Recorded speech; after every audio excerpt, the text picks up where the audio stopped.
ಸಂತ ಜ್ಞಾನೇಶ್ವರ ಸುಮಾರು 800 ವರ್ಷಗಳ ಹಿಂದೆ ಕೇವಲ 21 ವರ್ಷಗಳ ಕಾಲ ಈ ಭೂಮಿಯ ಮೇಲೆ ಬದುಕಿ ಹೋದಂತಹ ಆ ಮಹಾನುಭಾವನನ್ನ ಜನ ಇವತ್ತೂ ಕೂಡ ನೆನೆಸ್ಕೋತಾರೆ ಮತ್ತೆ ಪೂಜಿಸ್ತಾರೆ. ಇವರು ನಮ್ಮ ದೇಶದ ಭಕ್ತಿ ಪಂಥಕ್ಕೆ ಸೇರಿದ ಪ್ರಮುಖರಲ್ಲಿ ಒಬ್ಬರು. ಹುಟ್ಟೂರು ಆಪೆಗಾಂವ್ ಅಂತ, ಅದು ಈಗಿನ ಮಹಾರಾಷ್ಟ್ರ ರಾಜ್ಯದ ಛತ್ರಪತಿ ಸಂಭಾಜಿನಗರ್ ಜಿಲ್ಲೆಯ ಪೈಠಣ ಅನ್ನುವಂತಹ ತಾಲೂಕಿಗೆ ಸೇರಿದ ಒಂದು ಪುಟ್ಟ ಹಳ್ಳಿ. ಗೋದಾವರಿ ನದಿಯ ದಡದಲ್ಲಿಯೇ ಇದೆ. ಇವತ್ತು ಅದೊಂದು ಪವಿತ್ರ ಯಾತ್ರಾ ಸ್ಥಳವಾಗಿದೆ. ಇವರು ರಚನೆ ಮಾಡಿರುವಂತಹ ಜ್ಞಾನೇಶ್ವರಿ ಅನ್ನುವಂತಹ ಗ್ರಂಥವನ್ನ ಲಕ್ಷಾಂತರ ಭಾರತೀಯರು ನಿತ್ಯ ಪಾರಾಯಣ ಮಾಡ್ತಾರೆ. ಇದಿಷ್ಟು ಇವತ್ತಿನ ನಮ್ಮ ಕಥಾನಾಯಕರಾಗಿರುವಂತಹ ಸಂತ ಜ್ಞಾನೇಶ್ವರ ಅವರ ಕಿರುಪರಿಚಯ. ಈಗ ಕಥೆನ ಪ್ರಾರಂಭ ಮಾಡೋಣ.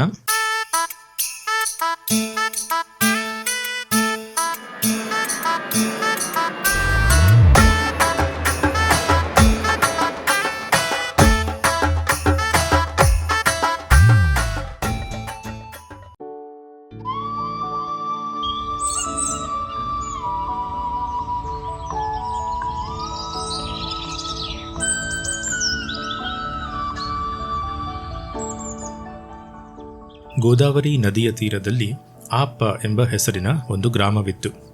ಆ ಗ್ರಾಮದಲ್ಲಿ ಗೋವಿಂದ ಎಂಬ ಪಂಡಿತನೊಬ್ಬ ಇದ್ದನು. ಆತನ ಧರ್ಮಪತ್ನಿಯ ಹೆಸರು ನಿರಾಬಾಯಿ ಎಂದು. ಗೋವಿಂದ ಆ ಊರಿನ ಕುಲಕರ್ಣಿಕೆ ಕೆಲಸವನ್ನು ಮಾಡುತ್ತಿದ್ದನು. ಅಂದರೆ ಲೆಕ್ಕಪತ್ರಗಳನ್ನು ನೋಡಿಕೊಳ್ಳುವಂತಹ ಕೆಲಸವನ್ನು ಮಾಡುತ್ತಿದ್ದನು. ಆ ದಂಪತಿಗಳು ಯಾವುದೇ ಕೊರತೆ ಇಲ್ಲದೆ ಸುಖ ಸಂಸಾರವನ್ನು ಮಾಡಿಕೊಂಡಿದ್ದರು. ಆದರೆ ಮದುವೆಯಾಗಿ ಕೆಲವು ವರ್ಷಗಳು ಕಳೆದಿದ್ದರೂ ಅವರಿಗೆ ಮಕ್ಕಳಾಗಿರಲಿಲ್ಲ. ಈ ವಿಚಾರವೇ ಅವರ ಕೊರಗಿಗೆ ಕಾರಣವಾಗಿತ್ತು.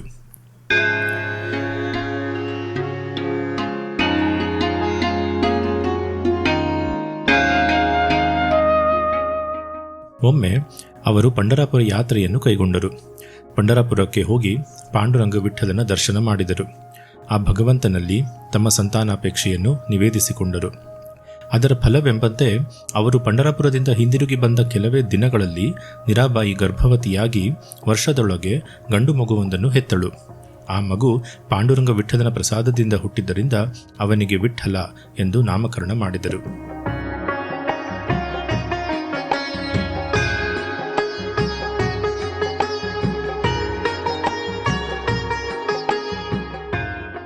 ವಿಠ್ಠಲನು ಶುಕ್ಲ ಪಕ್ಷದ ಚಂದ್ರನಂತೆ ಬೆಳೆಯತೊಡಗಿದನು.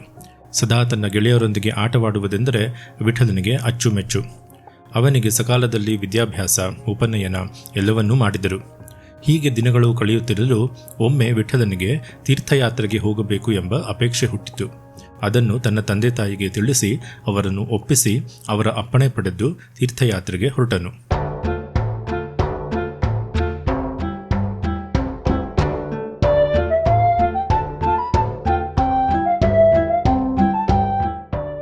ಬೇರೆ ಬೇರೆ ಊರುಗಳಲ್ಲಿ ಸಂಚರಿಸುತ್ತಾ ಅನೇಕ ದೇವಾಲಯಗಳ ದರ್ಶನ ಪಡೆಯುತ್ತಾ ಅಲ್ಲಿನ ತೀರ್ಥಗಳಲ್ಲಿ ಮಿಂದೆದ್ದನು. ಹೋದ ಕಡೆಗಳಲ್ಲೆಲ್ಲ ಅಲ್ಲಿನ ಜನರ ಜೊತೆ ಮಾತನಾಡುತ್ತಾ ಅವರ ಜೀವನ ಪದ್ಧತಿ, ಆಚಾರ ವಿಚಾರಗಳನ್ನು ತಿಳಿದುಕೊಂಡನು. ಹೀಗೆ ದೇಶ ಸಂಚಾರ ಮಾಡುತ್ತಾ ಅಲಂಕಾವತಿ ಎಂಬ ಊರಿಗೆ ಬಂದನು. ಅಲ್ಲಿನ ಚಕ್ರತೀರ್ಥದಲ್ಲಿ ಸ್ನಾನ ಮಾಡಿ ಹತ್ತಿರದಲ್ಲಿಯೇ ಇದ್ದ ಅಶ್ವತ್ಥಕಟ್ಟೆಯ ಮೇಲೆ ಕುಳಿತು ಧ್ಯಾನ ಯೋಗದಲ್ಲಿ ಮಗ್ನನಾದನು.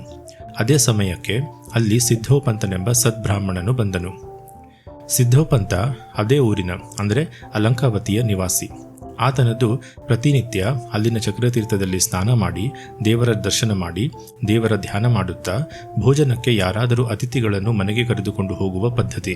ಆ ಕಾಲದಲ್ಲಿ ತುಂಬಾ ಜನ ಈ ವ್ರತವನ್ನು ಆಚರಿಸುತ್ತಿದ್ದರು. ಮನೆಗೆ ಒಬ್ಬ ಅತಿಥಿ ಬಂದು ಊಟ ಮಾಡಿ ಹೋಗದೆ ಅವರು ಊಟ ಮಾಡುತ್ತಿರಲಿಲ್ಲ. ಅತಿಥಿಯ ರೂಪದಲ್ಲಿ ಆ ಭಗವಂತನೇ ಬಂದು ನೈವೇದ್ಯ ಸ್ವೀಕರಿಸಿದ ಎಂಬುದು ಅವರ ನಂಬಿಕೆಯಾಗಿತ್ತು. ಹೀಗೆ ಅತಿಥಿಯನ್ನು ಹುಡುಕುತ್ತಾ ಬಂದ ಸಿದ್ಧೋಪಂತನಿಗೆ ಅಶ್ವತ್ಥಕಟ್ಟೆಯ ಮೇಲೆ ಕುಳಿತಿದ್ದ ವಿಠ್ಠಲನು ಕಣ್ಣಿಗೆ ಬಿದ್ದನು. ಆತ ಧ್ಯಾನ ಯೋಗದಲ್ಲಿ ಮಗ್ನನಾಗಿರುವುದನ್ನು ಗಮನಿಸಿದ ಸಿದ್ಧೋಪಂತನು ಆತನು ಎಚ್ಚರಗೊಳ್ಳುವುದನ್ನು ಕಾಯುತ್ತಾ ಅಲ್ಲಿಯೇ ನಿಂತುಕೊಂಡನು. ಸ್ವಲ್ಪ ಸಮಯದಲ್ಲಿ ವಿಠ್ಠಲನು ಧ್ಯಾನದಿಂದ ಬಹಿರ್ಮುಖನಾದನು. ಆಗ ಸಿದ್ಧೋಪಂತನು ವಿಠ್ಠಲನನ್ನು ಮರ್ಯಾದೆಯಿಂದ ಮಾತನಾಡಿಸಿ ಈ ದಿನ ಆತಿಥ್ಯಕ್ಕಾಗಿ ತನ್ನ ಮನೆಗೆ ಬರಬೇಕೆಂದು ವಿನಂತಿಸಿಕೊಂಡನು. ಆತನ ಆ ಗೌರವಪೂರ್ವಕ ಮಾತುಗಳಿಗೆ ಇಲ್ಲ ಎನ್ನಲಾಗದೆ ವಿಠ್ಠಲನು ಒಪ್ಪಿಕೊಂಡನು. ಸಿದ್ಧೋಪಂತನ ಮನೆಯಲ್ಲಿ ವಿಠ್ಠಲನಿಗೆ ಮೃಷ್ಟಾನ್ನ ಭೋಜನವನ್ನು ಬಡಿಸಲಾಯಿತು. ಭೋಜನದ ನಂತರ ವಿಠ್ಠಲನ ಎದುರು ತಾಂಬೂಲವನ್ನು ತಂದಿಡಲಾಯಿತು. ಆಗ ವಿಠ್ಠಲನು ತಾನು ಬ್ರಹ್ಮಚಾರಿ ಆಗಿದ್ದುದರಿಂದ ತಾಂಬೂಲವನ್ನು ಸ್ವೀಕರಿಸುವುದಿಲ್ಲ ಎಂದನು. ವಿಠ್ಠಲನ ಈ ಮಾತಿನಿಂದ ಸಿದ್ಧೋಪಂತ ಮತ್ತು ಆತನ ಧರ್ಮಪತ್ನಿ ಇಬ್ಬರಿಗೂ ಬಹಳ ಆನಂದವಾಯಿತು. ಸಿದ್ಧೋಪಂತನ ಪ್ರಾರ್ಥನೆಯಿಂದ ವಿಠ್ಠಲನು ಆ ದಿನ ಅಲ್ಲಿಯೇ ಉಳಿದುಕೊಂಡನು.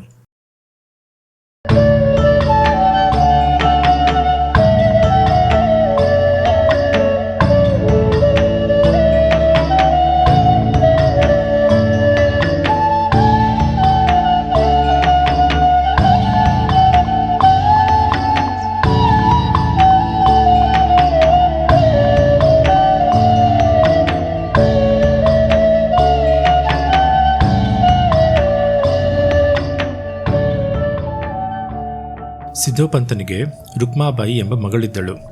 ಆಕೆ ಮದುವೆಯ ವಯಸ್ಸಿಗೆ ಬಂದಿದ್ದಳು. ಆದ ಕಾರಣ ಸಿದ್ಧೋಪಂತನು ಮಗಳಿಗೆ ತಕ್ಕ ವರನನ್ನು ಹುಡುಕುತ್ತಲಿದ್ದನು. ಆ ದಿನ ರಾತ್ರಿ ಊಟವಾದ ಬಳಿಕ ಸಿದ್ಧೋಪಂತನು ವಿಠ್ಠಲನ ಜೊತೆ ಮನೆಯ ಜಗಲಿಕಟ್ಟೆಯ ಮೇಲೆ ಮಾತನಾಡುತ್ತಾ ಕುಳಿತನು. ಮಾತನಾಡುತ್ತಾ ವಿಠ್ಠಲನ ಕುಲಗೋತ್ರಗಳನ್ನೆಲ್ಲ ಪರ್ಯಾಯವಾಗಿ ಕೇಳಿ ತಿಳಿದುಕೊಂಡನು. ಕೊನೆಗೆ ಪಾಂಡುರಂಗನ ಮೇಲೆ ಭಾರ ಹಾಕಿ ತನ್ನ ಮನಸ್ಸಿನಲ್ಲಿದ್ದ ಮಾತನ್ನು ವಿಠ್ಠಲನಿಗೆ ತಿಳಿಸಿಬಿಟ್ಟನು. ತನ್ನ ಮಗಳಾದ ರುಕ್ಮಾಬಾಯಿಯನ್ನು ವಿವಾಹವಾಗಬೇಕೆಂದು ವಿಠ್ಠಲನನ್ನು ಕೇಳಿಕೊಂಡನು. ಆದರೆ ವಿಠ್ಠಲನದ್ದು ಬೇರೆಯೇ ವಿಚಾರವಾಗಿತ್ತು. ಆತನಿಗೆ ಮದುವೆ ಮಾಡಿಕೊಂಡು ಭೋಗಭಾಗ್ಯಗಳನ್ನು ಅನುಭವಿಸಬೇಕೆಂಬ ಇಚ್ಛೆ ಇರಲಿಲ್ಲ. ಹಾಗಾಗಿ ಆತನಿಗೆ ಸಿದ್ಧೋಪಂತನ ಮಾತುಗಳು ರುಚಿಸಲಿಲ್ಲ. ಆದರೆ ತಕ್ಷಣವೇ ಸಿದ್ಧೋಪಂತನಿಗೆ ಏನು ಉತ್ತರ ಕೊಡಬೇಕೆಂದು ತಿಳಿಯದೆ ಯೋಚಿಸುತ್ತೇನೆ ಅಂತಷ್ಟೇ ಹೇಳಿ ಮಾತು ಮುಗಿಸಿದನು. ಆದರೆ ವಿಠ್ಠಲನ ತಲೆಯಲ್ಲಿ ಹೀಗಾದರೂ ಮಾಡಿ ಅಲ್ಲಿಂದ ತಪ್ಪಿಸಿಕೊಂಡು ಹೋಗಬೇಕೆಂಬ ಯೋಚನೆ ಬಂದಿತ್ತು. ರಾತ್ರಿ ಎಲ್ಲರೂ ಮಲಗಿದ ನಂತರ ವಿಠ್ಠಲನು ನಿಧಾನವಾಗಿ ಎದ್ದು ಕುಳಿತನು. ಸ್ವಲ್ಪವೂ ಸದ್ದು ಮಾಡದಂತೆ ಸಾವಕಾಶವಾಗಿ ಹೆಜ್ಜೆ ಇಡುತ್ತಾ ಮನೆಯ ಮುಖ್ಯದ್ವಾರದ ಹತ್ತಿರ ಬಂದನು. ಎಲ್ಲರೂ ನಿದ್ರಾಪರವಶರಾಗಿದ್ದರು. ರುಕ್ಮಾಬಾಯಿಯು ಮಾತ್ರ ಎಚ್ಚರವಾಗಿಯೇ ಇದ್ದಳು. ವಿಠ್ಠಲನ ಸುಂದರ ರೂಪ, ಸವಿನಯ ಸ್ವಭಾವ ಮತ್ತು ಆತನ ವಿದ್ಯಾಸಂಪತ್ತನ್ನೆಲ್ಲ ನೋಡಿ ಆಕೆ ವಿಠ್ಠಲನ ಮೇಲೆ ಮೋಹಗೊಂಡವಳಾಗಿದ್ದಳು. ಆತನನ್ನೇ ನೆನೆಸಿಕೊಳ್ಳುತ್ತಾ ವಿಠ್ಠಲನು ತನ್ನನ್ನು ಮದುವೆಯಾಗಲಿ ಎಂದು ಇಷ್ಟದೇವರಾದ ಪಾಂಡುರಂಗನನ್ನು ಪ್ರಾರ್ಥಿಸುತ್ತಾ ಕುಳಿತಿದ್ದಳು. ಇಂತಿರಲು ಹೊರಗೆ ಏನೋ ಬಾಗಿಲು ಚಿಲಕದ ಸಪ್ಪಳವಾಗಲು ಆ ಕಡೆ ತಿರುಗಿ ನೋಡಿದಳು. ಮಿಣುಕು ದೀಪದ ಬೆಳಕಿನಲ್ಲಿ ವಿಠ್ಠಲನು ಕದ ತೆಗೆಯುತ್ತಿರುವುದನ್ನು ಕಂಡಳು. ಕೂಡಲೇ ಧೈರ್ಯದಿಂದ ಎದ್ದು ಹೋಗಿ ಆತನನ್ನು ತಡೆದು, ಸ್ವಾಮಿ, ತಾವು ಈ ಹೊತ್ತಿನಲ್ಲಿ ಎಲ್ಲಿಗೆ ತೆರಳುವಿರಿ ಎಂದು ಕೇಳಿದಳು. ಆಗ ವಿಠ್ಠಲನು, ಇನ್ನೂ ಈಕೆ ನನ್ನನ್ನು ಇಲ್ಲಿಂದ ಹೋಗಲು ಬಿಡುವುದಿಲ್ಲ ಎಂದುಕೊಂಡು ಈಕೆಯನ್ನು ಸ್ವಲ್ಪ ಬೆದರಿಸಿ ಹಿಂದೆ ಸರಿಸಿ ಇಲ್ಲಿಂದ ಬೇಗ ಹೊರಡಬೇಕೆಂದು ಯೋಚಿಸಿದನು. ಅದರಂತೆ ರುಕ್ಮಾಬಾಯಿಯನ್ನು ಕುರಿತು, ಎಲೈ ಮಾನವತಿಯೇ, ನಿನಗಿದು ಒಳ್ಳೆಯದೇ? ತಂದೆ ತಾಯಿಗಳ ಅಧೀನದಲ್ಲಿರುವ ನೀನು ಪರಪುರುಷನಾದ ನನ್ನೊಡನೆ ಹೀಗೆ ಮಾತನಾಡುತ್ತಿರುವುದನ್ನು, ಅದರಲ್ಲಿಯೂ ಇಂಥ ಮಧ್ಯರಾತ್ರಿಯಲ್ಲಿ? ಸಾಕು, ಸರಿ ಹಿಂದಕ್ಕೆ. ಯಾರಾದರೂ ಹಿರಿಯರು ನೋಡಿದರೆ ಈ ನಿನ್ನ ನಡತೆಯನ್ನು ಮೆಚ್ಚುವರೆ ಎಂದು ಗದರಿಸಿದನು. ಇವರ ಮಾತಿನ ಗದ್ದಲಕ್ಕೆ ಸಿದ್ಧೋಪಂತನು ತಕ್ಷಣವೇ ಅಲ್ಲಿಗೆ ಬಂದನು. ಮಗಳಿಂದ ನಡೆದ ವಿಚಾರವನ್ನು ತಿಳಿದು ವಿಠ್ಠಲನನ್ನು ಕುರಿತು, ಮಹಾಶಯ, ಹೀಗೆ ಮಧ್ಯರಾತ್ರಿಯಲ್ಲಿ ಕಳ್ಳನಂತೆ ಎದ್ದು ಸದ್ದಿಲ್ಲದೆ ಯಾರಿಗೂ ಹೇಳದೆ ಹೋಗುವುದರಿಂದ ಜನರಲ್ಲಿ ಅಪಕೀರ್ತಿಗೆ ಪಾತ್ರನಾಗುತ್ತೀಯ. ಹಾಗಾಗಿ ನಿನ್ನ ವಿಚಾರ ಏನೇ ಇರಲಿ, ನೀನು ಉದಯದ ನಂತರ ನಿಶ್ಚಿಂತೆಯಿಂದ ಹೊರಡಬಹುದು ಎಂದು ಸವಿನಯದಿಂದ ಸಮಾಧಾನಪಡಿಸಿದನು. ನಂತರ ಎಲ್ಲರೂ ಮಲಗಿ ನಿದ್ದೆಗೆ ಜಾರಿದರು.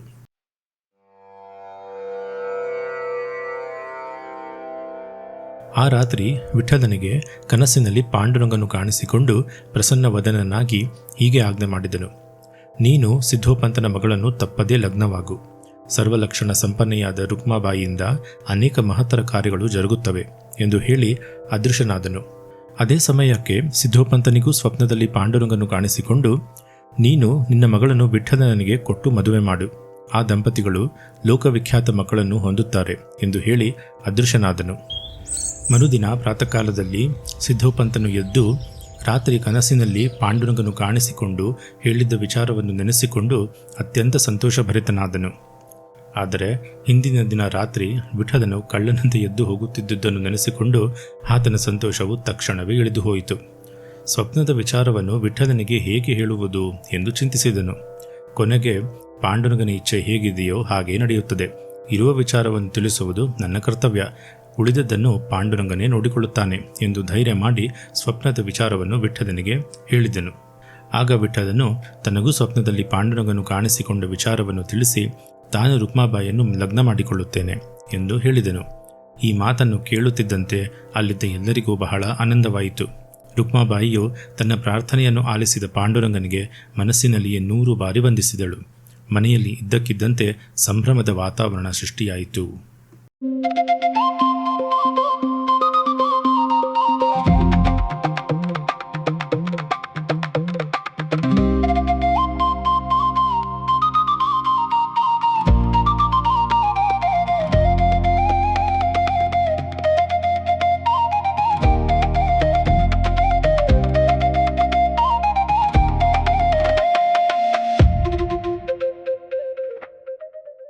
ಸಿದ್ಧೋಪಂತನು ವಿವಾಹಕ್ಕೆ ಬೇಕಾದ ಸೌಕರ್ಯಗಳನ್ನು ಸಿದ್ಧಪಡಿಸಿಕೊಂಡು ತನ್ನೆಲ್ಲ ಗುರು ಹಿರಿಯರನ್ನು ಹಾಗೂ ಬಂಧು ಬಳಗದವರನ್ನು ಕರೆಯಿಸಿಕೊಂಡು ಮಂಗಳ ಗೀತ ವಾದ್ಯಗಳೊಂದಿಗೆ ರುಕ್ಮಾಬಾಯಿಯನ್ನು ವಿಠಲನಿಗೆ ಕೊಟ್ಟು ಮದುವೆ ಮಾಡಿದನು.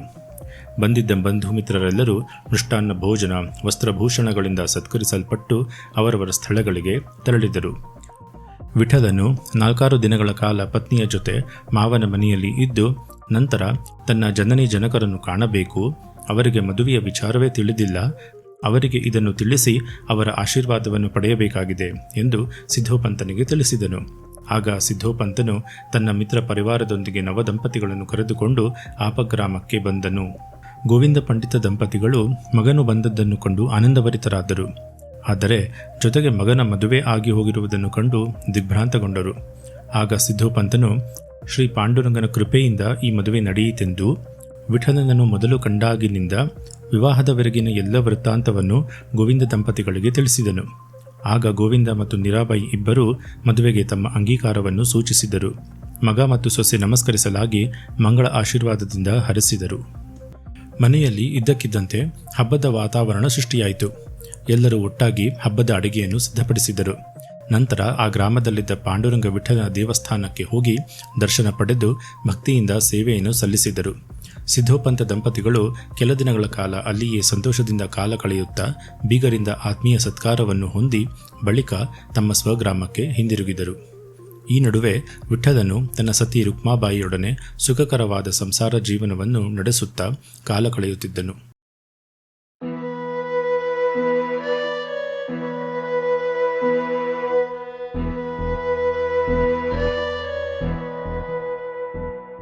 ಹೀಗೆ ಕಾಲ ಸಾಗುತ್ತಿರಲು ವಿಠಲನ ಮಾತಾಪಿತೃಗಳು ಈ ಲೋಕವನ್ನು ತ್ಯಜಿಸಿ ಪರಂಧಾಮವನ್ನು ಸೇರಿದರು. ಈ ದುಃಖಕರ ಸುದ್ದಿ ತಿಳಿದ ಸಿದ್ಧೋಪಂತನು ಆ ಗ್ರಾಮಕ್ಕೆ ಬಂದು ತನ್ನ ಅಳಿಯನನ್ನು ಮಗಳನ್ನು ತಮ್ಮ ಗ್ರಾಮಕ್ಕೆ ಕರೆದುಕೊಂಡು ಹೋದನು. ಅಲ್ಲಿ ರುಕ್ಮಾಬಾಯಿ ಪತಿಯ ಸೇವೆಯಲ್ಲಿ ಸಂಪೂರ್ಣವಾಗಿ ನಿರತಳಾಗಿ ಆತನಿಗೆ ಕೊಂಚವೂ ತೊಂದರೆಯಾಗದಂತೆ ಅತ್ಯಂತ ಎಚ್ಚರಿಕೆಯಿಂದ ನೋಡಿಕೊಳ್ಳುತ್ತಿದ್ದಳು. ಆದರೆ ವಿಠಲನ ಮನಸ್ಸು ಸಂಸಾರ ಜೀವನದಲ್ಲಿ ನೆಲೆಗೊಳ್ಳಲು ಒಪ್ಪದೆ ನಿಧಾನವಾಗಿ ವೈರಾಗ್ಯದತ್ತ ಒಲಿಯತೊಡಗಿತು. ಆಗಾಗ್ಗೆ ಅವನು ರುಕ್ಮಾಬಾಯಿಯ ಬಳಿ ತಾನು ಸನ್ಯಾಸಾಶ್ರಮಕ್ಕೆ ತೆರಳಲು ಅನುಮತಿಯನ್ನು ಕೇಳುತ್ತಿದ್ದನು. ಒಂದು ದಿನ ರುಕ್ಮಾಬಾಯಿಗೆ ಮೈಯಲ್ಲಿ ಸ್ವಸ್ಥವಿರಲಿಲ್ಲ. ಅವಳು ಅಸ್ವಸ್ಥಳಾಗಿ ಮಲಗಿದ್ದಳು. ಆಗ ವಿಠಲನು ಆಕೆಯ ಬಳಿಗೆ ಬಂದು, ಸುದತಿ, ನನಗೆ ಸನ್ಯಾಸಾಶ್ರಮಕ್ಕೆ ಹೋಗಲು ಅಪ್ಪಣೆ ಕೊಡುವೆಯಾ ಎಂದು ಕೇಳಿದನು. ಅಸ್ವಸ್ಥತೆಯಿಂದ ಸ್ವಲ್ಪ ದಿಗ್ಭ್ರಾಂತಳಾಗಿದ್ದ ರುಕ್ಮಾಬಾಯಿ ಯೋಚನೆ ಮಾಡದೆ ಒಳ್ಳೆಯದು ಎಂದು ಹೇಳಿಬಿಟ್ಟಳು. ಅದನ್ನೇ ಸಮ್ಮತಿಯಾಗಿ ತೆಗೆದುಕೊಂಡ ವಿಠಲನು ಕೂಡಲೇ ಮನೆ ಬಿಟ್ಟು ಹೊರಟು ಹೋದನು. ಕೆಲ ಸಮಯದ ನಂತರ ನಿದ್ರೆಯಿಂದ ಎಚ್ಚರಗೊಂಡ ರುಕ್ಮಾಬಾಯಿ ತನ್ನ ಪ್ರಾಣನಾಥನನ್ನು ಕಾಣದೆ ತುಂಬಾ ವ್ಯಾಕುಲಗೊಂಡಳು. ತಾನು ಅಜಾಗರೂಕತೆಯಿಂದ ನೀಡಿದ ಸಮ್ಮತಿಯನ್ನು ನೆನೆಸಿಕೊಂಡು ಗಾಬರಿಗೊಂಡಳು. ಕೂಡಲೇ ಆ ವಿಷಯವನ್ನು ತಂದೆಗೆ ತಿಳಿಸಿದಳು. ಸಿದ್ಧೋಪಂತನು ಅಳಿಯನನ್ನು ಎಲ್ಲ ಕಡೆ ಹುಡುಕಿಸಿದನು. ಆದರೆ ಎಲ್ಲಿಯೂ ಆತನ ಸುಳಿವು ದೊರೆಯಲಿಲ್ಲ. ಪತಿಯು ಖಂಡಿತವಾಗಿ ದೇಶಾಟನೆಗೆ ತೆರಳಿದ್ದಾನೆಂದು ನಿಶ್ಚಯಿಸಿದ ರುಕ್ಮಾಬಾಯಿ ತುಂಬಾ ದುಃಖಗೊಂಡಳು. ಆ ದುಃಖವನ್ನು ಪರಿಹರಿಸಬಲ್ಲವನು ಪಾಂಡುರಂಗನೇ ಎಂದು ಅವಳು ನಂಬಿದಳು. ಆಗಿನಿಂದ ಅವಳು ಚಕ್ರತೀರ್ಥದಲ್ಲಿದ್ದ ಅಶ್ವತ್ಥ ವೃಕ್ಷಗಳ ಸುತ್ತ ಪ್ರದಕ್ಷಿಣೆ ಮಾಡುತ್ತಾ ಅಶ್ವತ್ಥನಾರಾಯಣ ರೂಪಿಯಾದ ಪಾಂಡುರಂಗನನ್ನು ಭಕ್ತಿಯಿಂದ ಧ್ಯಾನಿಸುತ್ತಾ ಕಾಲ ಕಳೆಯುತ್ತಿದ್ದಳು. ಹೀಗೆ ಕಾಲ ಸಾಗುತ್ತಿರಲು ಒಂದು ದಿನ ಕೆಲವು ದೇಶ ಸಂಚಾರಿಗಳು ಅಲಂಕಾವತಿಗೆ ಬಂದರು. ಅವರು ಸಿದ್ಧೋಪಂತರ ಮನೆಗೆ ಅತಿಥಿಗಳಾಗಿ ಭೋಜನಕ್ಕೆ ಬಂದಿದ್ದರು. ಭೋಜನ ಮಾಡುವಾಗ ಮಾತಿಗೆ ಮಾತು ಹೊರಟಿತು. ಆಗ ಅವರು ಕಾಶಿಯಲ್ಲಿ ವಿಠ್ಠಲ ಎಂಬುವನೊಬ್ಬನು ಸನ್ಯಾಸ ಸ್ವೀಕರಿಸಿದ್ದಾನೆ ಎಂದು ಹೇಳಿದರು. ಆತನು ನಿಮ್ಮವರೇ ಆಗಿರಬಹುದು ಎಂಬ ಅನುಮಾನವನ್ನು ವ್ಯಕ್ತಪಡಿಸಿದರು. ಇದನ್ನು ಕೇಳಿದ ರುಕ್ಮಾಬಾಯಿ ತನ್ನ ಪತಿ ಎಲ್ಲಿಯೇ ಆಗಲಿ ಜೀವಂತವಾಗಿದ್ದಾನೆ ಎಂಬ ಸುದ್ದಿ ತಿಳಿದು ಬಹಳ ಸಂತೋಷಗೊಂಡಳು. ಹೀಗಾದರೂ ಮಾಡಿ ಆತನನ್ನು ಮನೆಗೆ ಕರೆತರಬೇಕು ಎಂದು ತಂದೆಯ ಬಳಿ ಬೇಡಿಕೊಂಡಳು. ಸಿದ್ಧೋಪಂತನು ಅದಕ್ಕಾಗಿ ಪ್ರಯತ್ನ ಮಾಡಲು ಸಿದ್ಧನಾದನು. ಅವರ ಅನುಮಾನ ನಿಜವೇ ಆಗಿತ್ತು. ಮನೆ ಬಿಟ್ಟು ತೆರಳಿದ ವಿಠಲನು ಕಾಶಿಗೆ ಹೋಗಿ ಅಲ್ಲಿ ಶ್ರೀಪಾದ ಸ್ವಾಮಿಗಳ ಮೊರೆ ಹೊಕ್ಕು ಸನ್ಯಾಸಾಶ್ರಮವನ್ನು ಸ್ವೀಕರಿಸಿದ್ದನು. ನಂತರ ಅವರುಗಳ ಶಿಷ್ಯನಾಗಿ ಅವರ ಶಿಷ್ಯ ಮಂಡಳಿಯಲ್ಲಿ ಸೇರಿದ್ದನು. ಶ್ರೀಪಾದ ಸ್ವಾಮಿಗಳು ಅವನಿಗೆ ಚೈತನ್ಯ ಎಂಬ ಹೊಸ ಹೆಸರನ್ನು ನೀಡಿ ಆಶ್ರಮವಾಸಿಯನ್ನಾಗಿ ಮಾಡಿಕೊಂಡರು. ವಿಠಲನು ಗುರು ಸೇವೆಯಲ್ಲಿ ಅಪಾರ ಭಕ್ತಿಯನ್ನು ತೋರಿಸಿ ಆಧ್ಯಾತ್ಮ ಸಾಧನೆಗಾಗಿ ಮನಸ್ಸಾರೆ ಪ್ರಯತ್ನಿಸುತ್ತಿದ್ದನು. ಹೀಗೆ ಅವನ ಸನ್ಯಾಸ ಜೀವನ ಶಾಂತಿಯುತವಾಗಿ ಹಾಗೂ ನಿರಾತಂಕವಾಗಿ ಸಾಗುತ್ತಿತ್ತು.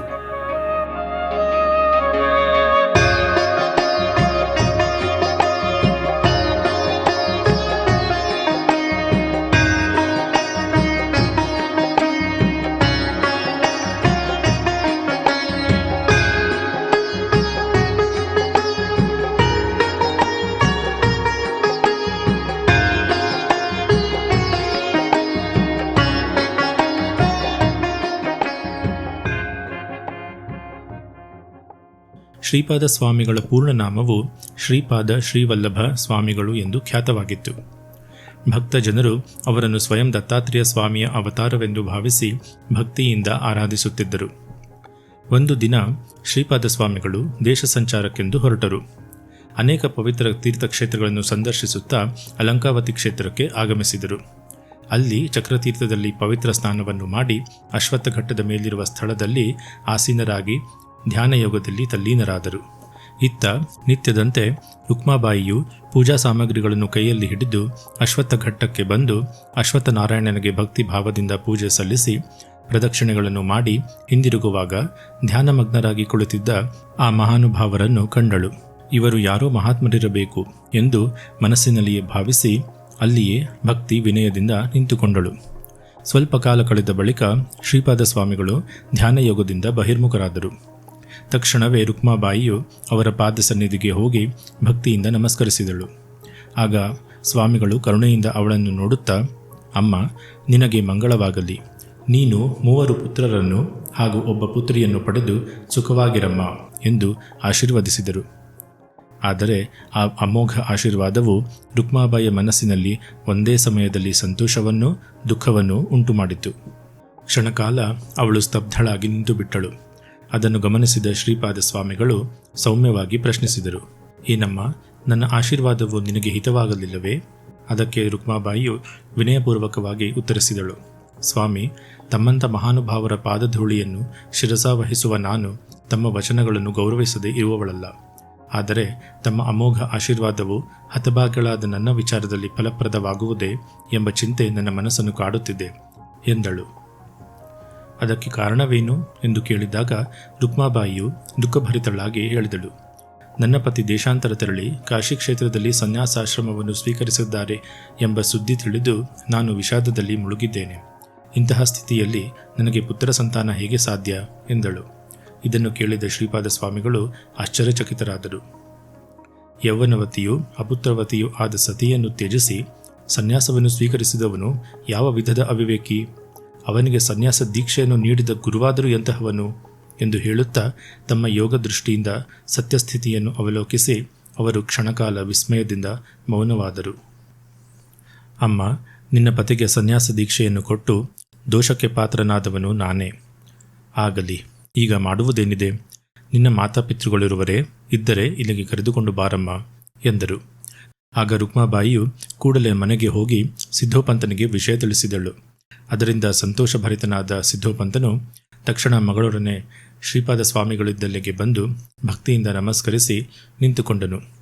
ಅಯ್ಯ, ನಿನ್ನ ಅಳಿಯನಿಗೆ ಸನ್ಯಾಸ ದೀಕ್ಷೆ ಕೊಟ್ಟವನು ನಾನೇ. ನಾನು ತಿಳಿಯದೆ ಹಾಗೆ ಮಾಡಿದ್ದೇನೆ. ಆತನು ನನಗೆ ಸುಳ್ಳು ಹೇಳಿದ್ದು ಇಷ್ಟೆಲ್ಲ ಅನರ್ಥಕ್ಕೆ ಕಾರಣವಾಯಿತು. ಒಳ್ಳೆಯದು, ನೀವು ಚಿಂತಿಸಬೇಡಿ. ನೀವು ನನ್ನೊಡನೆ ಕಾಶಿ ಕ್ಷೇತ್ರಕ್ಕೆ ಬನ್ನಿರಿ ಎಂದು ತಮ್ಮೊಡನೆ ತಂದೆ ಮಗಳನ್ನು ಕರೆದುಕೊಂಡು ಕಾಶಿಯಲ್ಲಿದ್ದ ತಮ್ಮ ಮಠಕ್ಕೆ ಹೋದರು. ವಿಠಲನಿಗೆ ತಾವಿಟ್ಟ ಹೆಸರಾದ ಚೈತನ್ಯ ಎಂದು ಕೂಗಲಾಗಿ ಆತನು ಬಂದು ಗುರುಗಳಿಗೆ ನಮಸ್ಕರಿಸಿ ನಿಂತುಕೊಂಡನು. ಆಗ ಸ್ವಾಮಿಗಳು, ಎಲೈ, ನೀನು ನನ್ನೆದುರು ಏನು ಹೇಳಿದಿ? ಸಂಸಾರ ಬಂಧನವಿಲ್ಲ, ತಾಯಿ ತಂದೆಗಳಿಲ್ಲ, ಮಕ್ಕಳು ಮರಿಗಳಿಲ್ಲ ಎಂದು ಹೇಳಿದೆಯಲ್ಲವೇ? ಅದು ಸತ್ಯವೇ? ಈಕೆ ಯಾರು ಎಂದು ರುಕ್ಮಾಬಾಯಿಯನ್ನು ತೋರಿಸಿ ಕೇಳಿದರು. ಆಗ ವಿಠಲನು ಭಯಭೀತನಾಗಿ, ಸ್ವಾಮಿ, ಸನ್ಯಾಸವನ್ನು ಸ್ವೀಕರಿಸಬೇಕೆಂಬ ತುಂಬ ಆಸೆಯಿಂದ ತಮಗೆ ಹಾಗೆ ಸುಳ್ಳು ಹೇಳಿದೆನು. ಬೇರೆ ಯಾವ ಉದ್ದೇಶದಿಂದಲ್ಲ. ದಯವಿಟ್ಟು ನನ್ನನ್ನು ಕ್ಷಮಿಸಬೇಕು ಎಂದು ಪ್ರಾರ್ಥಿಸಿದನು. ಆಗ ಸ್ವಾಮಿಗಳು, ನೀನು ಈ ರೀತಿ ಸುಳ್ಳು ಹೇಳಬಾರದಿತ್ತು. ಆಗಲಿ, ಆದದ್ದು ಆಗಿ ಹೋಯಿತು. ಈಗ ನೀನು ನನ್ನ ಆಜ್ಞೆಯಂತೆ ನಡೆಯಬೇಕು. ಅದು ನಿನ್ನ ಕರ್ತವ್ಯವು. ನೀನು ಏನನ್ನೂ ವಿಚಾರ ಮಾಡದೆ ಈ ಸಾಧ್ವಿಯೊಡನೆ ಗೃಹಸ್ಥಾಶ್ರಮದಲ್ಲಿ ನಿರತನಾಗು. ನಿನ್ನಿಂದ ಅನೇಕ ಮಹತ್ವದ ಕಾರ್ಯಗಳು ಘಟಿಸಿ ಲೋಕವಿಖ್ಯಾತಿಯನ್ನು ಪಡೆಯುವೆ ಎಂದು ಆಶೀರ್ವದಿಸಿ ರುಕ್ಮಾಬಾಯಿಯೊಡನೆ ಅಲಂಕಾವತಿಗೆ ಕಳುಹಿಸಿಕೊಟ್ಟರು.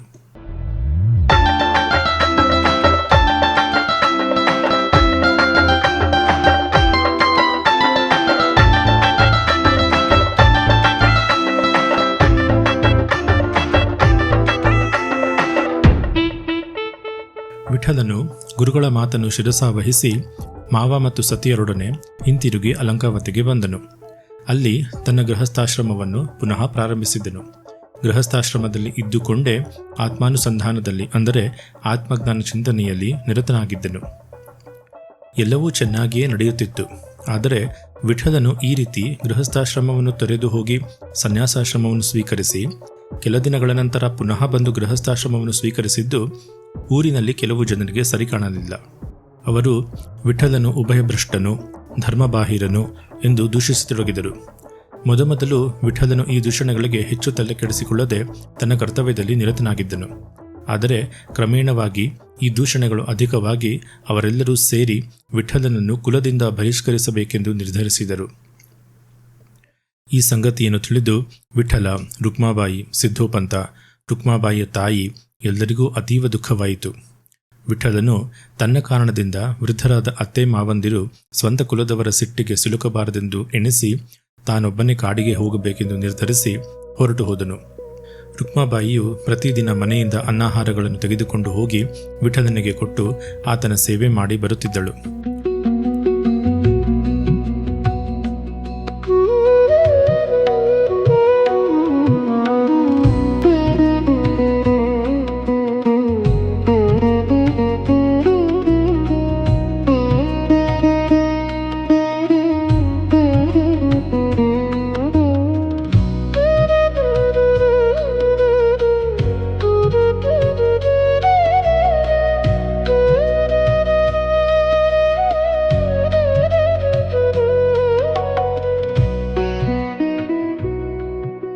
ಹೀಗೆಯೇ ಕೆಲವು ಕಾಲ ಸಾಗುತ್ತಿರಲು ರುಕ್ಮಾಬಾಯಿಯು ಗರ್ಭವತಿಯಾಗಿ ಒಂದು ಶುಭ ಮುಹೂರ್ತದಲ್ಲಿ 3 ಪುತ್ರರನ್ನು ಮತ್ತು ಒಬ್ಬ ಪುತ್ರಿಯನ್ನು ಪತಿಯ ಬಳಿಯಲ್ಲಿಯೇ ಹೆತ್ತಳು.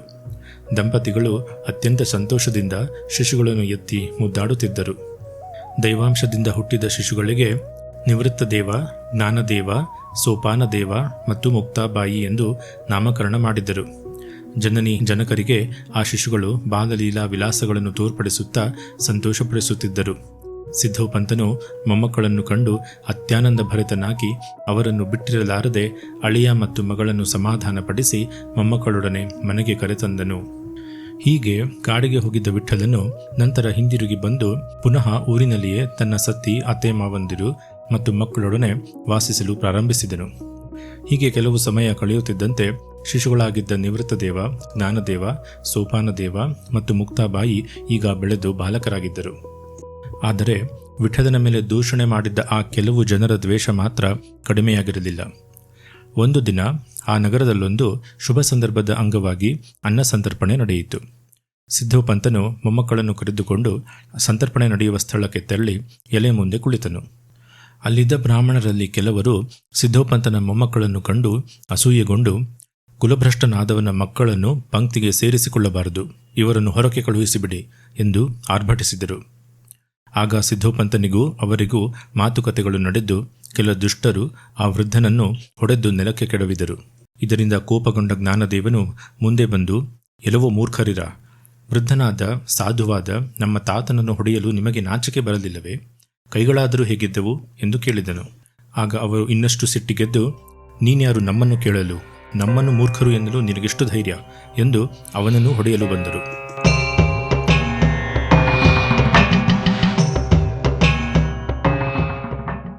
ಆಗ ಬಾಲಕನಾದ ಜ್ಞಾನದೇವನು ಅಲ್ಲಿ ಬಿದ್ದಿದ್ದ ಕೋಲನ್ನು ಎತ್ತಿಕೊಂಡು ಆ ಗುಂಪಿನ ಮೇಲೆ ಬಿದ್ದು ಭೀಕರನಾಗಿ ಅನೇಕರಿಗೆ ಬಲವಾದ ಪೆಟ್ಟು ಕೊಟ್ಟು ಎಲ್ಲರನ್ನೂ ಅಲ್ಲಿಂದ ಓಡಿಸಿದನು. ಎಲ್ಲರೂ ಭಯ ಮತ್ತು ಆಶ್ಚರ್ಯದಿಂದ ನೋಡುತ್ತಾ ನಿಂತುಬಿಟ್ಟರು. ಸಂತರ್ಪಣೆಯು ಅಷ್ಟಕ್ಕೆ ನಿಂತುಬಿಟ್ಟಿತು. ಪೆಟ್ಟು ತಿಂದವರೆಲ್ಲರೂ ಒಟ್ಟುಗೂಡಿ ಆ ನಗರದ ರಾಜನ ಹತ್ತಿರ ಹೋಗಿ ಜ್ಞಾನದೇವ ಮತ್ತು ಆತನ ಸಹೋದರರ ಮೇಲೆ ದೂರು ಕೊಟ್ಟರು. ರಾಜನು ಜ್ಞಾನದೇವನನ್ನು ಕರೆಯಿಸಿಕೊಂಡು ವಿಚಾರಣೆ ನಡೆಸಿದನು. ಆಗ ಜ್ಞಾನದೇವನು ರಾಜನ ಮುಂದೆ ಈ ರೀತಿ ಹೇಳಿದನು: ಪ್ರಭು, ನಮ್ಮ ತಂದೆ ಪರಮಸಾಧುವು, ಗುರುಮುಖವಾಗಿ ಆತ್ಮವಿದ್ಯೆಯನ್ನು ಪಡೆದ ಬ್ರಹ್ಮಜ್ಞಾನಿಯು.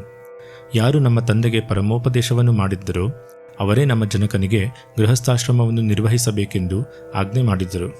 ಗುರುವಿನ ಆಜ್ಞೆಯಂತೆ ನಮ್ಮ ತಂದೆ ಗೃಹಸ್ಥಾಶ್ರಮವನ್ನು ಕೈಗೊಂಡರು.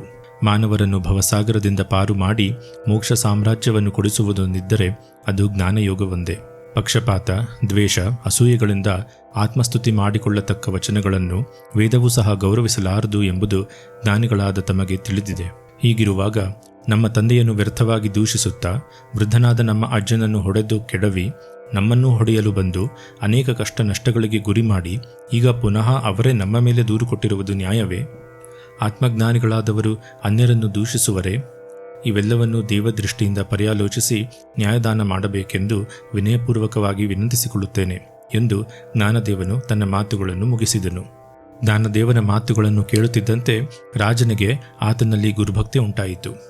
ಆತನಾಡಿದ ಮಾತುಗಳು ಧರ್ಮಸಮ್ಮತವೆಂದು ತಿಳಿದುಕೊಂಡ ರಾಜೇಂದ್ರನು ಬ್ರಾಹ್ಮಣರನ್ನು ಕುರಿತು, ಅಯ್ಯ, ಈತನು ಬಾಲಕನಾಗಿದ್ದರೂ ಸರ್ವಸಮ್ಮತವಾದ ಮಾತುಗಳನ್ನು ಆಡುತ್ತಿರುವನು. ಈತನ ಮುಖವಿಲಾಸವನ್ನು ನೋಡಿದರೆ ತ್ರಿಲೋಕಗಳನ್ನು ಶಾಪಿಸಲು ಯೋಗ್ಯವಾದ ಗುರುಪದವಿಗೆ ಅರ್ಹನೆಂಬುದು ಕಾಣದೇ ಇರದು. ಆದ ಕಾರಣ ನೀವು ಇವರನ್ನು ನಿಮ್ಮ ಪಂಕ್ತಿಗೆ ಸೇರಿಸಿಕೊಂಡು ದಯೆ ತೋರಿಸಿ. ವ್ಯರ್ಥ ದ್ವೇಷಗಳನ್ನು ಬೆಳೆಸುವುದರಿಂದ ಪ್ರಯೋಜನವಿಲ್ಲ ಎಂದನು.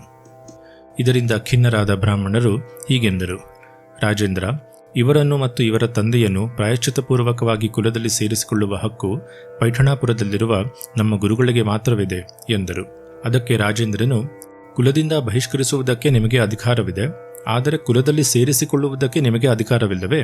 ಇದೆಂತಹ ನ್ಯಾಯ ಎಂದು ಎಲ್ಲರನ್ನು ವಕ್ರದೃಷ್ಟಿಯಿಂದ ನೋಡಿ, ಆಗಲಿ, ಹಾಗಾದರೆ ಇವರನ್ನು ಪೈಠಣಾಪುರಕ್ಕೆ ಕರೆದುಕೊಂಡು ಹೋಗಿ ಆಗಬೇಕಾದ ಕಾರ್ಯಗಳನ್ನು ಪೂರೈಸಿರಿ.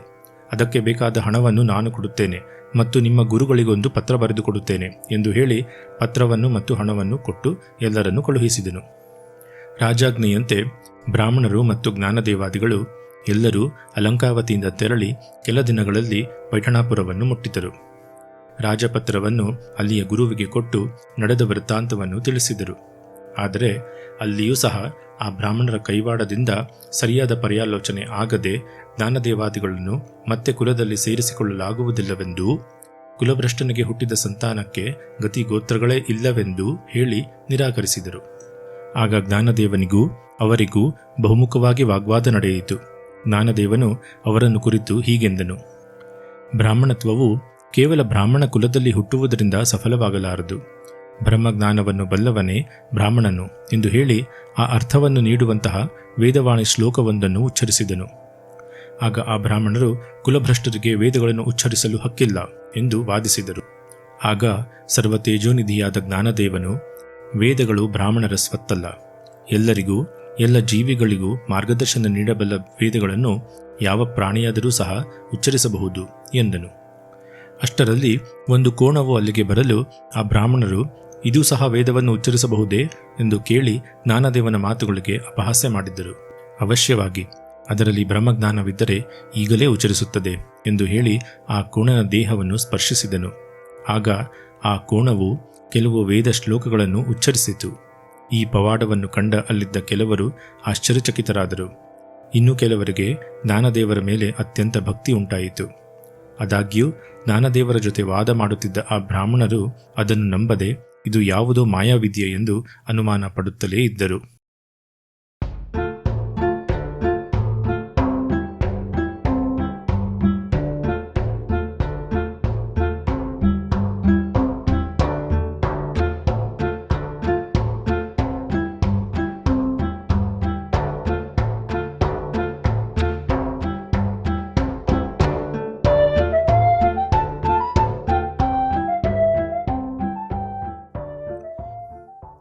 ಪೈಠಣಾಪುರದಲ್ಲಿ ಜ್ಞಾನದೇವಾದಿಗಳು ಒಬ್ಬ ಬ್ರಾಹ್ಮಣನ ಮನೆಯಲ್ಲಿ ಉಳಿದುಕೊಂಡಿದ್ದರು. ಆ ಮನೆಯ ಯಜಮಾನನ ತಂದೆಯ ಶ್ರಾದ್ದವು ಮರುದಿನವೇ ಇತ್ತು. ಆ ದಿನ ಶ್ರಾದ್ದವನ್ನು ನಡೆಸಿಕೊಡಲು ಬರಬೇಕಾಗಿದ್ದ ಬ್ರಾಹ್ಮಣರು ಈ ಮನೆಯ ಯಜಮಾನನು ಕುಲಭ್ರಷ್ಟರಿಗೆ ಅಂದರೆ ಜ್ಞಾನದೇವಾದಿಗಳಿಗೆ ಇರಲು ಜಾಗ ಕೊಟ್ಟಿದ್ದಾನೆ ಎಂಬ ಕಾರಣದಿಂದ ಬರುವುದಿಲ್ಲ ಎಂದು ಹಠ ಹಿಡಿದರು. ಈ ಸಮಾಚಾರವು ಜ್ಞಾನದೇವರಿಗೆ ತಿಳಿಯಿತು. ಆಗ ಪೈಠಣಾಪುರದಲ್ಲಿ ಒಂದು ಪವಾಡವೇ ನಡೆಯಿತು. ಜ್ಞಾನದೇವರು ಆ ಮನೆಯ ಯಜಮಾನನಿಗೆ ಸಮಾಧಾನ ಹೇಳಿ ಅಡುಗೆ ತಯಾರಿಸಿದ ನಂತರ ಆತನ ಪಿತೃಗಳನ್ನು ಸ್ವರ್ಗಲೋಕದಿಂದ ಪ್ರತ್ಯಕ್ಷವಾಗಿ ಬರಮಾಡಿಕೊಂಡು ಭೋಜನಾದಿಗಳಿಂದ ತೃಪ್ತಿಪಡಿಸಿದರು.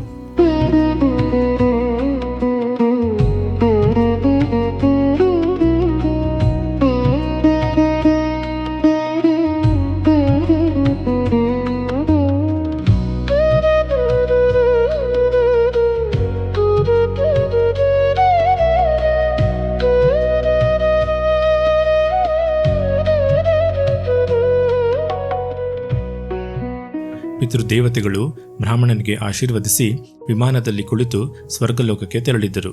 ಈ ವಿಚಿತ್ರವನ್ನು ಕಂಡು ಎಲ್ಲರೂ ಆಶ್ಚರ್ಯಚಕಿತರಾದರು. ಮತ್ತು ಶ್ರಾದ್ದ ಮಾಡಿಕೊಡಲು ಬರುವುದಿಲ್ಲ ಎಂದು ಹಠ ಹಿಡಿದಿದ್ದ ಬ್ರಾಹ್ಮಣರು ಇದರಿಂದ ಭಯಭ್ರಾಂತಗೊಂಡು ತಾವಾಗಿಯೇ ಬಂದು ಜ್ಞಾನೇಶ್ವರನಲ್ಲಿ ಶರಣಾಗತರಾಗಿ ಕ್ಷಮೆ ಕೇಳಿಕೊಂಡರು. ಅಷ್ಟೇ ಅಲ್ಲದೆ ಈ ಅದ್ಭುತವನ್ನು ಕಂಡು ಜ್ಞಾನದೇವರನ್ನು ಕುಲದಲ್ಲಿ ಸೇರಿಸಿಕೊಳ್ಳಲು ಆಗುವುದಿಲ್ಲ ಎಂದು ಹೇಳಿದ್ದ ಅಲ್ಲಿನ ಗುರುಗಳೂ ಸಹ ಜ್ಞಾನೇಶ್ವರನಲ್ಲಿ ಶರಣಾಗತರಾಗಿ ಜ್ಞಾನದೇವ, ನಿವೃತ್ತಿದೇವ, ಸೋಪಾನದೇವ, ಮುಕ್ತಾಬಾಯಿ ಮತ್ತು ಅವರ ತಂದೆ ವಿಠ್ಠಲ ಎಲ್ಲರೂ ಲೋಕಪಾವನ ಚರಿತ್ರೆಯುಳ್ಳವರಾದ ಕಾರಣ ಇವರನ್ನು ಕುಲದಲ್ಲಿ ಸೇರಿಸಿಕೊಳ್ಳಲು ಅಡ್ಡಿಯಿಲ್ಲವೆಂದು ಪತ್ರಿಕೆ ಬರೆದುಕೊಟ್ಟರು. ನಂತರ ಅಲ್ಲಿಂದ ಜ್ಞಾನದೇವಾದಿಗಳು ಮತ್ತು ಬ್ರಾಹ್ಮಣರು ಅಲಂಕಾವತಿಗೆ ಹಿಂದಿರುಗಿ ಬಂದರು. ಪೈಠಣಾಪುರದಲ್ಲಿ ನಡೆದ ವೃತ್ತಾಂತವನ್ನು ಕೇಳಿ ಸಿದ್ಧೋಪಂತ, ವಿಠ್ಠಲ, ರುಕ್ಮಾಬಾಯಿ ಎಲ್ಲರೂ ಸಂತೋಷಭರಿತರಾದರು.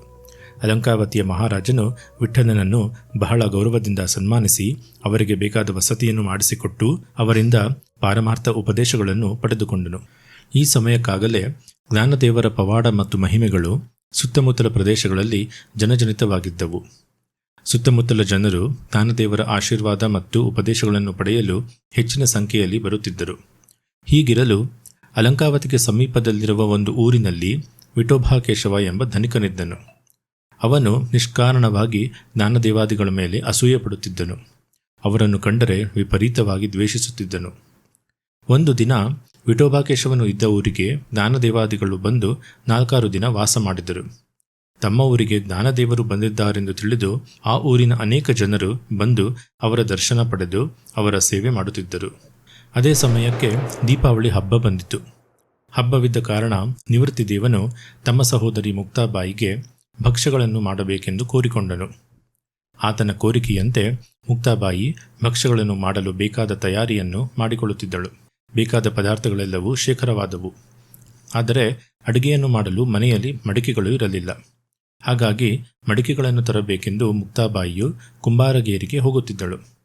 ಅಷ್ಟರಲ್ಲಿ ವಿಠೋಬಾಕೇಶವನು ದಾರಿಯಲ್ಲಿ ಅಡ್ಡ ಬಂದು ನೀನೆಲ್ಲಿಗೆ ಹೋಗುತ್ತಿರುವೆ ಎಂದು ಮುಕ್ತಾಬಾಯಿಯನ್ನು ಕೇಳಿ ತಿಳಿದುಕೊಂಡು ಮಿತಿ ಮೀರಿದ ಕೋಪದಿಂದ ಆಕೆಯ ಕೆನ್ನೆಗೆ ಬಲವಾಗಿ ಹೊಡೆದು ಕಳುಹಿಸಿದನು.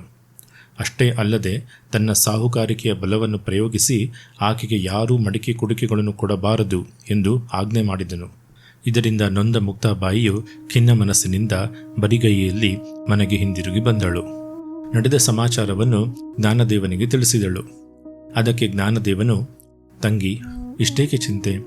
ಕೇಶವನು ತನ್ನ ಸ್ವಭಾವಕ್ಕನುಸಾರವಾಗಿಯೇ ಹಾಗೆ ಮಾಡಿದ್ದಾನೆ.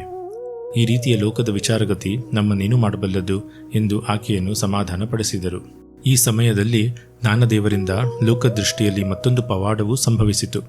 ಅದೇನೆಂದರೆ, ಜ್ಞಾನದೇವರು ತಮ್ಮ ಯೋಗ ಬಲದಿಂದ ತಮ್ಮ ಬೆನ್ನಿನ ಮೇಲೆ ಪ್ರಜ್ವಲಿತ ಅಗ್ನಿಯನ್ನು ಸೃಷ್ಟಿಸಿದರು ಮತ್ತು ಮುಕ್ತಾಬಾಯಿಗೆ ತಮ್ಮ ಬೆನ್ನಿನ ಮೇಲೆಯೇ ಅಡುಗೆಯನ್ನು ಮಾಡಲು ಹೇಳಿದರು. ಆಗ ಮುಕ್ತಾಬಾಯಿಯು ಆಶ್ಚರ್ಯ ಮತ್ತು ಸಂತೋಷದಿಂದ ಹಬ್ಬಕ್ಕೆ ಬೇಕಾಗಿದ್ದ ಎಲ್ಲ ಅಡುಗೆ ಪದಾರ್ಥಗಳನ್ನು ಜ್ಞಾನದೇವರ ಬೆನ್ನಿನ ಮೇಲೆಯೇ ತಯಾರಿಸಿದಳು.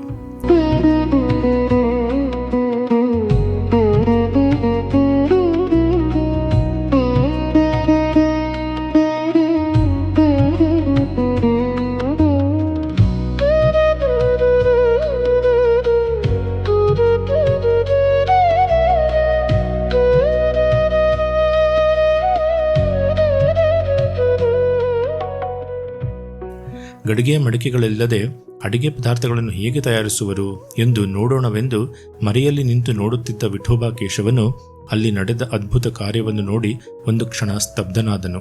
ನಂತರ ತನ್ನ ತಪ್ಪಿನ ಅರಿವಾಗಿ ಒಳಗೆ ಓಡಿ ಬಂದು ಮುಕ್ತಾಬಾಯಿ ಮತ್ತು ಜ್ಞಾನೇಶ್ವರರ ಕಾಲಿಗೆ ಬಿದ್ದು ತನ್ನ ಅಜ್ಞಾನವನ್ನು ಕ್ಷಮಿಸಬೇಕೆಂದು ಪರಿಪರಿಯಾಗಿ ಬೇಡಿಕೊಂಡನು. ಅವರು ಉಂಡಿದ್ದ ಎಲೆಗಳಿಗೆ ಅಂಟಿದ್ದ ಅನ್ನದ ಅಗುಳುಗಳನ್ನು ಪ್ರಸಾದವೆಂದು ಭಕ್ಷಿಸಿದನು. ಅವನಿಗೆ ಅಂಟಿಕೊಂಡಿದ್ದ ದ್ವೇಷ ಮತ್ತು ಅಸೂಯೆಗಳು ತೊಲಗಿ ಹೋದವು. ಅವನ ಹೃದಯದ ಪರಿವರ್ತನೆಯಿಂದ ಅಂತರಂಗ ಶುದ್ಧಿಯಾಗಿರುವುದನ್ನು ಕಂಡ ಜ್ಞಾನದೇವರು ಅವನನ್ನು ಕ್ಷಮಿಸಿ ಅವನಿಗೆ ತತ್ವೋಪದೇಶವನ್ನು ಮಾಡಿದರು. ಜ್ಞಾನದೇವರಿಂದ ತತ್ವೋಪದೇಶವನ್ನು ಪಡೆದು ವಿಠೋಬಾಕೇಶವನು ತತ್ವಜ್ಞಾನಿಯಾಗಿ ಕೆಲ ಸಮಯದ ನಂತರ ಮತ್ತೊಬ್ಬ ಮಹಾನ್ ಪಾಂಡುರಂಗ ಭಕ್ತನಾದ ನಾಮದೇವನ ಗುರುವಾಗಿ ಆತನಿಗೆ ತತ್ವೋಪದೇಶವನ್ನು ಮಾಡಿದನು.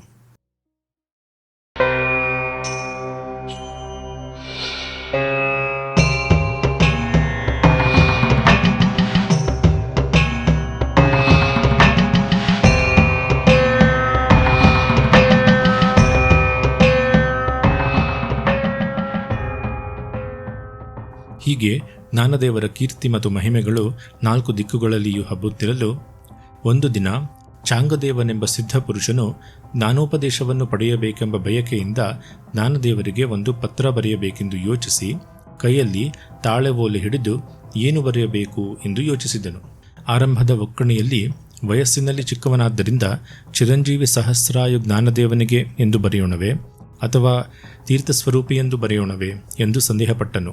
ಆತನಲ್ಲಿ ಜ್ಞಾನೋಪದೇಶ ಪಡೆಯಬೇಕಾದ್ದರಿಂದ ಹಾಗೆ ಬರೆಯುವುದಕ್ಕಾಗದು ಎಂದು ಯೋಚಿಸಿ ಬಹಳ ವಿಚಾರಿಸಿದರೂ ಏನು ಬರೆಯಬೇಕು ಎಂದು ಹೊಳೆಯದೆ ಕೊನೆಗೆ ಬರೀ ಓಲೆಯನ್ನೇ ತನ್ನ ಶಿಷ್ಯನ ಮೂಲಕ ಕಳುಹಿಸಿದನು. ಆ ಶಿಷ್ಯನು ಅದನ್ನು ತಂದು ಅಲಂಕಾವತಿಯಲ್ಲಿದ್ದ ಜ್ಞಾನದೇವನಿಗೆ ಕೊಟ್ಟು ನಮಸ್ಕರಿಸಿ ನಿಂತುಕೊಂಡನು. ಆಗ ಜ್ಞಾನದೇವರು ಆ ಓಲೆಯನ್ನು ನೋಡಿ ನಸುನಕ್ಕು 1200 ವರ್ಷ ಬಾಳಿದರೂ ಇವನ ಬಾಳು ವ್ಯರ್ಥವಾಯಿತು ಎಂದುಕೊಂಡು ತಾನೊಂದು ಓಲೆಯನ್ನು ಬರೆದು ಕಳುಹಿಸಿದರು. ಅದನ್ನು ಆ ಶಿಷ್ಯನು ತಂದು ಚಾಂಗದೇವನಿಗೆ ಕೊಡಲು ಆತ ಅದನ್ನು ಓದತೊಡಗಿದನು. ಅದರಲ್ಲಿ ಈ ರೀತಿಯಾಗಿತ್ತು: ಸ್ವಸ್ತಿ ಶ್ರೀ ವಟನಾಶ್ರಮ ಹಠಯೋಗ ಧುರೀಣ ಚಾಂಗದೇವನಿಗೆ ಜ್ಞಾನೇಶ್ವರರು ಬರೆಯುವ ಪತ್ರವೇನೆಂದರೆ, ಈ ಆತ್ಮವು ಪರಮಾತ್ಮನ ಅಂಶವೆಂದು ಗೀತಾವಾಕ್ಯಗಳು ಬೋಧಿಸುತ್ತಿವೆ. ಸಜಾತಿ ವಿಜಾತಿ ತನ್ನ ಅನ್ಯರದೆಂಬ ಭೇದರಹಿತವಾದುದೆಂದು ಹಿರಿಯರು ಅನುಭವದಿಂದ ಹೇಳುತ್ತಿರಲು ನೀನು ಒಂದು ಒಕ್ಕಣಿಯನ್ನು ಬರೆಯುವುದಕ್ಕೆ ಇಷ್ಟೊಂದು ಸಂದೇಹಪಟ್ಟು ಪೇಚಾಡುವುದೇಕೆ? ಒಂದೇ ಅನೇಕ ರೂಪದಲ್ಲಿ ಪರಿಣಮಿಸಿ ವಿಚಿತ್ರ ಲೀಲೆಗೈಯುತ್ತಿರುವುದು ಸತ್ಯವಾಗಿರುವಾಗ ಸಂಶಯಕ್ಕೆ ಕಾರಣವೇನು? ನಿಮ್ಮ ಅಭಿಪ್ರಾಯವನ್ನು ಸ್ಪಷ್ಟವಾಗಿ ತಿಳಿಸಿರಿ. ಇಂತಿ ಜ್ಞಾನದೇವ. ಈ ರೀತಿ ಬರೆದಿದ್ದ ಪತ್ರವನ್ನು ಪುನಃ ಓದಿ ನೋಡಿ ಜ್ಞಾನದೇವರ ಜ್ಞಾನ ಭಂಡಾರಕ್ಕೆ ತಲೆಬಾಗಿ ಅವರ ದರ್ಶನಕ್ಕೆ ತಕ್ಷಣವೇ ಹೊರಡಬೇಕೆಂದು ನಿಶ್ಚಯಿಸಿದನು. ಚಾಂಗದೇವನು ಹಠಯೋಗದಲ್ಲಿ ಅಗ್ರಗಣ್ಯನು. ಇವನು ಆಕಾಶಗಮನ, ಪರಕಾಯ ಪ್ರವೇಶ, ರಸಗೋಳಿ, ಪಾದುಕ ಸಿದ್ಧಿ ಮೊದಲಾದ ಅಷ್ಟಸಿದ್ಧಿಗಳನ್ನು ಪಡೆದು ವಜ್ರಕಾಯನಾಗಿ 1200 ವರ್ಷಗಳವರೆಗೆ ಬದುಕಿಕೊಂಡಿದ್ದನು. ಇವನು ಹುಲಿ, ಕರಡಿ, ಸಿಂಹ ಮೊದಲಾದ ಕಾಡು ಮೃಗಗಳ ಮೇಲೆ ಸವಾರಿ ಮಾಡುತ್ತಲಿದ್ದನು. ತನ್ನ ಶಿಷ್ಯರಾಗಿದ್ದ 1200 ಜನರಿಗೂ ಹಠಯೋಗವನ್ನೇ ಬೋಧಿಸುತ್ತಿದ್ದನು. ಒಂದು ದಿನ ಶಿಷ್ಯನೊಬ್ಬನು ಚಾಂಗದೇವನನ್ನು ಕುರಿತು ಜ್ಞಾನಯೋಗವನ್ನು ಬೋಧಿಸಿರೆಂದು ಕೇಳಿಕೊಂಡನು. ಜ್ಞಾನಯೋಗವನ್ನೇ ಅರಿಯದ ಚಾಂಗದೇವನು ಆ ಶಿಷ್ಯನಿಗೆ 1 ವರ್ಷದ ನಂತರ ಬೋಧನೆ ಮಾಡುವೆ ಎಂದು ಹೇಳಿ ಸಮಾಧಾನಪಡಿಸಿ ತಾನು ಒಬ್ಬ ಸದ್ಗುರುವನ್ನಾಶ್ರಯಿಸಿ ಜ್ಞಾನಯೋಗ ಮತ್ತು ಪಾರಮಾರ್ಥ ರಹಸ್ಯವನ್ನು ತಿಳಿದುಕೊಳ್ಳಬೇಕೆಂಬ ಇಚ್ಛೆಯಿಂದ ಜ್ಞಾನದೇವರ ಆಶ್ರಯ ಪಡೆಯಬೇಕಾಯಿತು.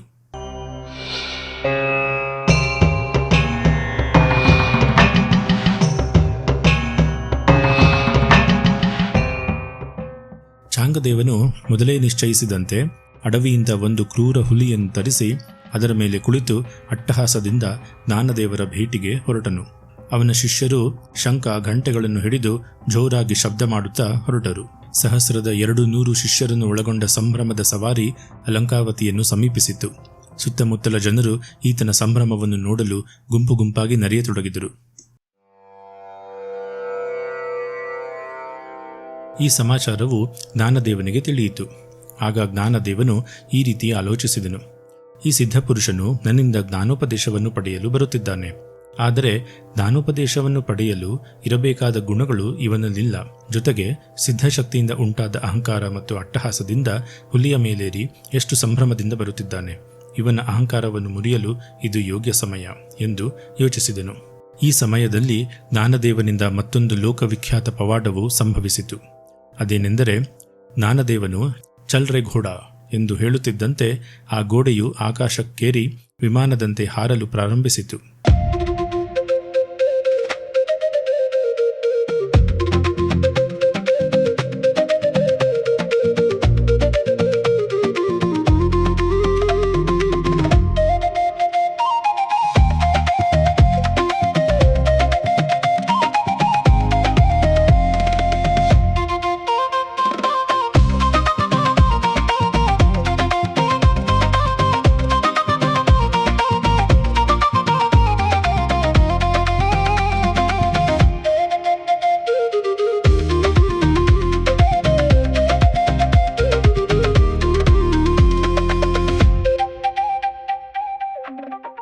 ಆಕಾಶ ಮಾರ್ಗವಾಗಿ ಆ ಗೋಡೆಯು ಚಾಂಗದೇವನು ಬರುತ್ತಿದ್ದ ದಾರಿಗೆ ಸಮೀಪಿಸುತ್ತಿತ್ತು. ಚಾಂಗದೇವನ ಸಂಭ್ರಮವನ್ನು ನೋಡಲು ಸೇರಿದ್ದ ಜನರೆಲ್ಲರೂ ಆಕಾಶದತ್ತ ಮುಖ ಮಾಡಿದರು. ಗೋಡೆ ಹತ್ತಿರ ಬರುತ್ತಿದ್ದಂತೆ ಜ್ಞಾನದೇವಾದಿಗಳು ಅದರ ಮೇಲೆ ಕುಳಿತು ಬರುತ್ತಿರುವುದನ್ನು ಕಂಡ ಜನರು ಜ್ಞಾನದೇವರ ಜಯಘೋಷವನ್ನು ಆರಂಭಿಸಿದರು. ಈ ದೃಶ್ಯವನ್ನು ಚಾಂಗದೇವನು ಮತ್ತು ಅವನ ಶಿಷ್ಯರು ಆಶ್ಚರ್ಯಚಕಿತರಾಗಿ ನೋಡುತ್ತಿದ್ದರು. ಎಲ್ಲರೂ ನೋಡುತ್ತಿದ್ದಂತೆ ಆ ಗೋಡೆಯು ಚಾಂಗದೇವನು ಬರುತ್ತಿದ್ದ ದಾರಿಯ ಮಧ್ಯದಲ್ಲಿ ಬಂದು ಇಳಿಯಿತು. ಅದರ ಮೇಲೆ ಕುಳಿತಿದ್ದ ಜ್ಞಾನದೇವ, ನಿವೃತ್ತಿದೇವ, ಸೋಪಾನದೇವ ಮತ್ತು ಮುಕ್ತಾಬಾಯಿ ಎಲ್ಲರೂ ಇಳಿದು ಬಂದರು.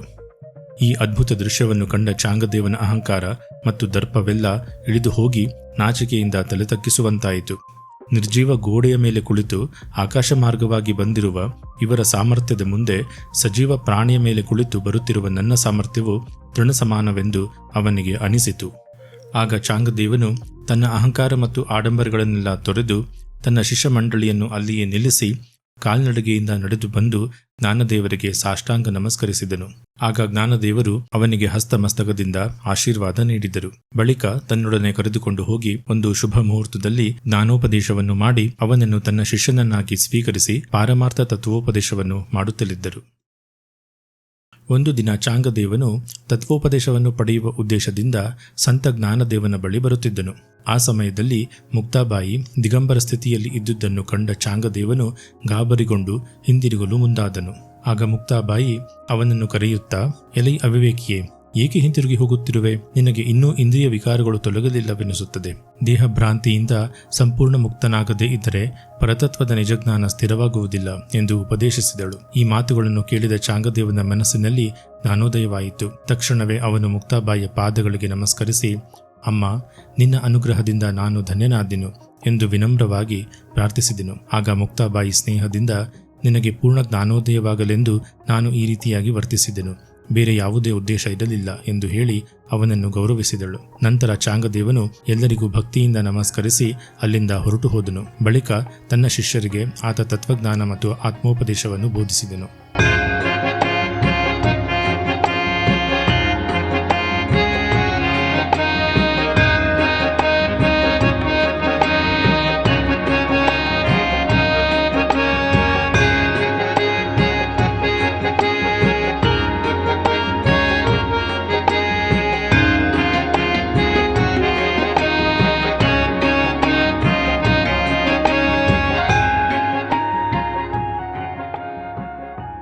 ಇಂತು ಕೆಲ ದಿನಗಳ ನಂತರ ಸಂತ ಜ್ಞಾನೇಶ್ವರರು ತೀರ್ಥಯಾತ್ರೆಯನ್ನು ಕೈಗೊಂಡರು.